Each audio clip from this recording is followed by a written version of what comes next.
Hey there, it's Brooks here from DocumentSnap.com, and today we're going to be talking about how to choose a scanner. What are some of the things you'll want to keep in mind when you're deciding which scanner to buy?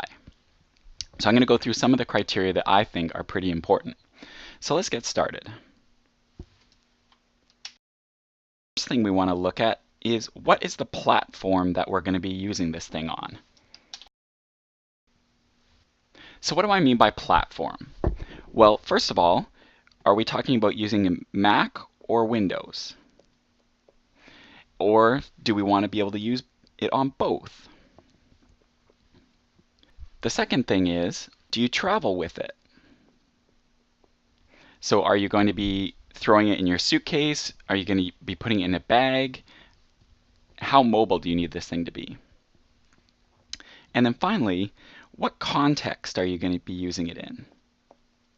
So what I mean by that is it going to be sitting on your desk the whole time? Do you need to move it around your office or your house? Are you going to be taking it around to client sites?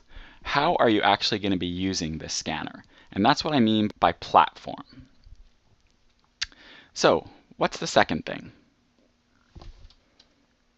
All right, next we have software.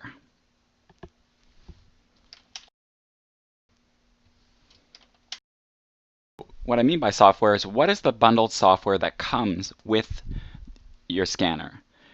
Does it have OCR capabilities? So can it create searchable PDFs? Does it come with some sort of document management system? Or are you kind of on your own for figuring that out? Can it extract information out of business cards? How about receipts? Can it extract information out of that? Can it scan to the cloud or to Microsoft Office? You know, some of these you might care about, some of them you might not, but it's good to know what your requirements are ahead of time so you can evaluate things based on the software.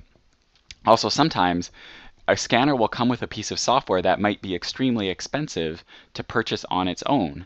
So if that's a piece of software that you might be able to use, then it could make something that might seem expensive at first seem like a bit of a better deal. So that's how we evaluate software. So what's the third thing? The next thing you want to think about is, does your scanner support Twain? I mean, what is Twain? So let's say you have your computer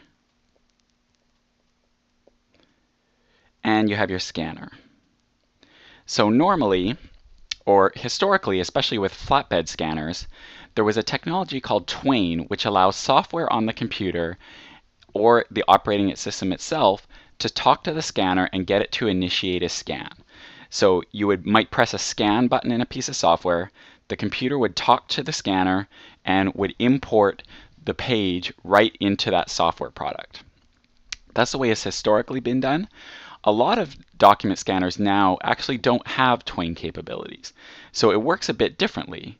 So what happens is, instead of you pressing a scan button inside some sort of software, you're pressing the scan button on the scanner and the scanner is sending the page to the computer. So that's the difference mainly between Twain and non-Twain. As I said, some document scanners support it, some don't.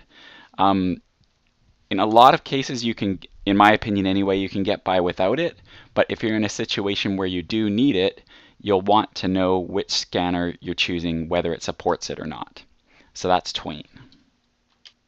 Alright, so what's next? Next we have paper volume. Or, how much paper do you have to scan on a regular basis? So, you know, do you have a big stacks of paper every single day? Do you have small stacks of paper? How many pages do you have on a regular basis? Is it usually, you know, really, really big documents that you have to scan, or is it mostly single sheets or double sheets, that sort of thing? These are the sorts of things you want to think about when you're choosing a scanner, because you may save a bit of money by choosing a scanner with less capacity, but if you're regularly scanning large amounts of paper, that's going to become really annoying really fast. So what I recommend that you look at is choosing the right capacity for the type of paper volume that you have. And also, in almost all cases, I recommend, if you have any kind of paper volume at all, I recommend getting what's called a duplex scanner, which means it double scans both sides of the page at the same time. And I really recommend that you get an automated document feeder scanner. So that's something that you can just stick a stack of paper into the scanner, hit the scan button, and it will pull the paper in. You don't have to feed it in one page at a time, and you don't have to flip it every time. That'll be a huge help for you. And that's paper volume. So what's next? So the final thing that I recommend that you look at is the scanner settings.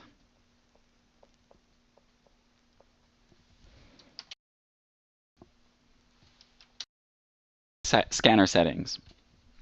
Well, what kind of quality does the scanner support? Do you need to scan really high quality documents? Make sure that the scanner allows you to choose the different quality for the different type of documents that you need. I mentioned this before, but does it support OCR, or optical character recognition? Can it make your PDF searchable, or do you have to go out and buy another piece of software that allows you to do that? And finally, I recommend looking for a scanner that supports the concept of profiles. And the different scanners might call it something different, but basically it's the ability to set up predefined groups of settings so that when you're scanning different types of documents, different types of paper, you can quickly change between the groups of settings, and you don't have to sit there and mess around with the scanner settings every time you go to scan a different type of document. So those are some of the scanner settings I recommend that you look at. So having said all that, what type of scanner should you get? Well, of course, it depends on the actual needs that you have for all of these things. There's lots of good choices like the Fujitsu ScanSnap, the Neat Receipts, Neat Desk, the Canon image formula lines. It really depends on what kind of scanner that you need. So if you want some more help evaluating that and getting some examples and seeing some reviews, head on over to DocumentSnap.com. Thank you so much.